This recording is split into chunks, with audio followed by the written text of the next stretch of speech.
السلام عليكم سيدتي الجميلة، كي دايرين؟ بخير؟ لاباس عليكم؟ ان شاء الله تكونوا دائما بخير وعلى خير. سيدتي اليوم غادي نعطيك بعيد على الماسكات، ولكن غنعطيك باش تحافظي على صحتك. دابا كنشوفوا ان المرض انتشر، بدا كينتشر عاوتاني بقوة. كاين واحد الريح كيدور، هو انه السعال. ديك حنا كنقولوا الكحه الصعيبه، كل شي صغير كبير كيكح.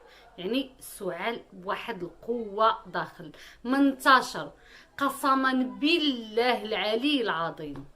هاد الوصفه اللي غادي نعطيك كتحيدو في مره، ماشي كتخفو، لا كتعالجو. هذه وصفه لمعالجه السعال اللي هو قوي، اللي قوي. كيبقى بنادم كيكح كيكح كيكح كيكح كيكح، ما حتى تيتخنق.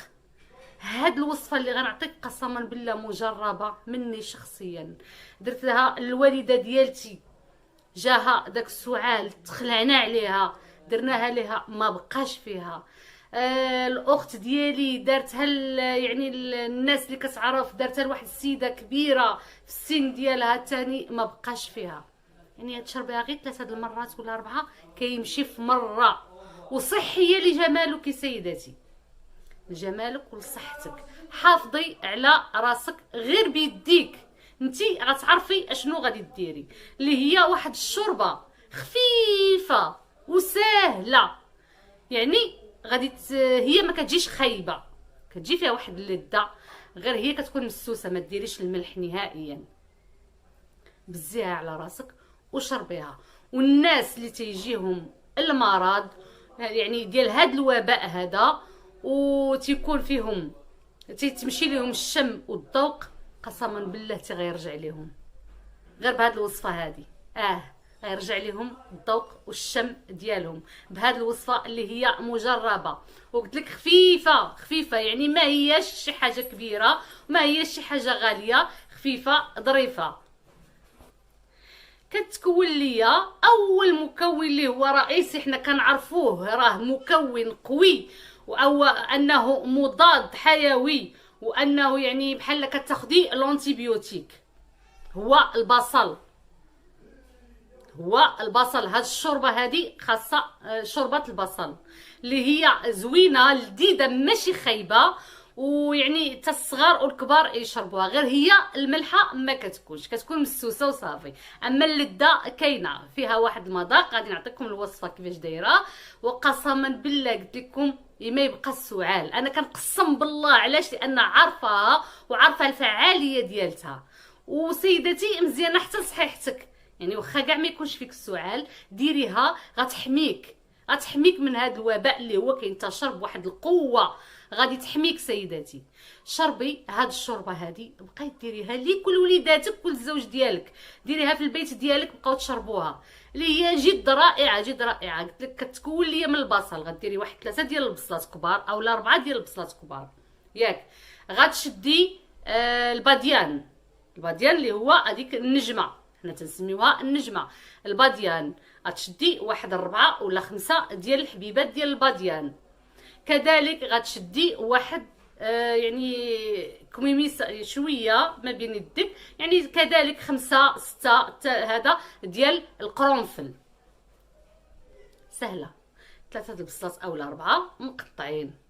غدير واحد 4 ولا 5 ديال الباديان.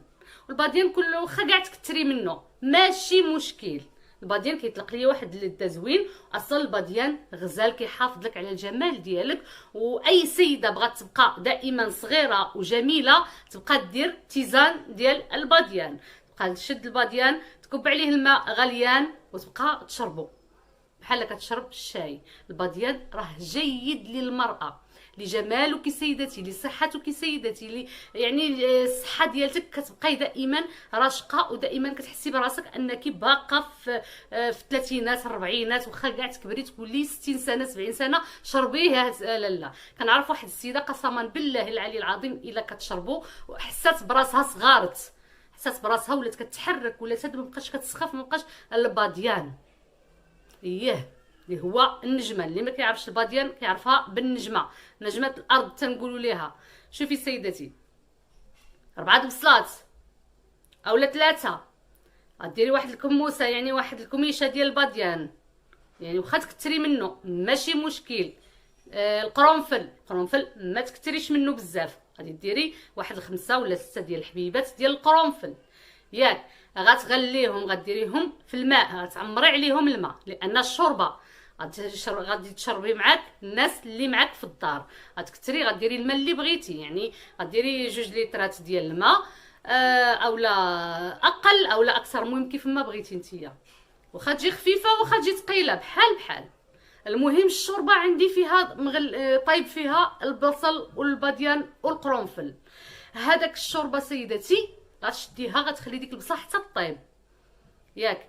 غطيب، غتشديها، غتحيدي منها دوك المسامر ديال القرنفل، غتحيديهم. غتحيدي كذلك دوك الباديان، دوك النجيمات ديال الباديان كذلك غادي تحيديهم.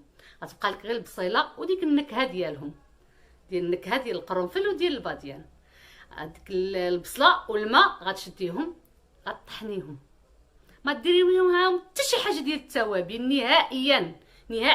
انا قلت لك غير الماء والبصل والباديان والقرنفل. غتشديهم، غتغليهم مزيان، قلت لك غتصفي، غتحيدي داك هذا القرنفل والباديان وغطحنيها في الخلاط الكهربائي. ملي غادي تبغي تقدميها غتكبي فيها شويه ديال زيت البلديه، زيت الزيتون، غتكبي فيها وغتشربوها، والله ما تبقى فيك الكحه. وكتحميك من هاد الوباء. هذه وصفه خطيره غزاله ومجربه، يعني انا قسمت بزاف، خاصكم تثيقوا وتجربوها. وكتحميك، واخا ما تكونش فيك الكحه سيدتي غير ديريها، غتحميك من الوباء، غتحميك من الامراض، غتحميك من وقت البرد. ملي غادي ديريها غتحميك بزاف. ودابا حنايا كاين واحد الريح كيدور، قلت لكم فيه عدوى، كيعادي كيعطي واحد السعال اللي هو قوي وكثير بزاف، يعني تقريبا راه كلشي ولا فيه. من الاحسن سيدتي ديري هاد الشوربه في البيت ديالك، عطيها لوليداتك، بزيها على الوليدات الصغار، بزيها عليهم، ما كيبغيوش شي حاجه مسوسه، غير بزي عليهم وشربيهم. شوفي سيدتي، خاطر زليفه انتي، زليفه راجلك، زليفه راه رائعه، كتدخلي الجسم ديالك، قلت لك واحد الحاجه اللي غتحارب لك الامراض. الجسم ديالك غيبدا يصفى، بحال شربتي واحد ديتوكس، بحال كتصفي الجسم ديالك من السموم. ساهله الا ما بغيتيش الحبيبه ديالي، والله العظيم الا ساهله. يلا اش كتسناي؟ نوضي وجربيها وردي عليا الخبار. اللي فيها الكحه ترد عليا الخبار، من النهار الاول غتبان النتيجه، من النهار الاول غتخفاف، غتبعيها 3 المرات 4 ما تبقاش فيك نهائيا. يلا سيدتي ردوا عليا الخبار، كنتسناكم. السلام عليكم.